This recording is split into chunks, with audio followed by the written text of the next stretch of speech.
இன்னைக்கு நம்ம ஆண்டவரிடத்துல கேட்க போறோம். அப்பா, நீங்க ஆண்டவரே எங்கள் மேல இருக்கிற எல்லா வியாதிகளில் இருந்து எங்களுக்கு விடுதலை தாங்கப்பான்னு கேட்க போறோம். குடும்பத்துல நிறைய பலவீனம் இருக்கலாம். இன்னைக்கு பலன் தாருமே நம்ம ஜெபம் பண்ணோம் இல்லையா? அப்பொழுதே ஒரு புதிய பலன் நமக்குள்ளே இறங்கி விட்டது. ஆனாலும் சில வியாதிகள் சரீரத்தில் இருக்கலாம். குடும்பத்தில் இருக்கிற நபர்கள் வியாதியோடு கூட இருக்கலாம்.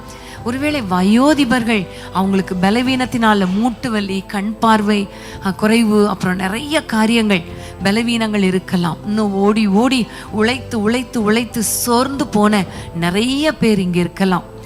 இந்த நேரத்தில் நம்ம எல்லாரும் ஜெபிக்க போறோம். ஆண்டவரே, உங்களை நாங்க தொடணும், நீங்க எங்களை தொடணும். ஆமேன்.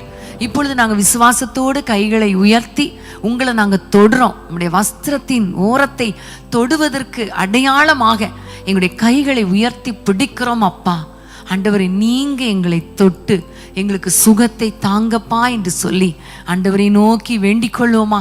எல்லாரும் வேண்டிக் கொள்ளலாமா?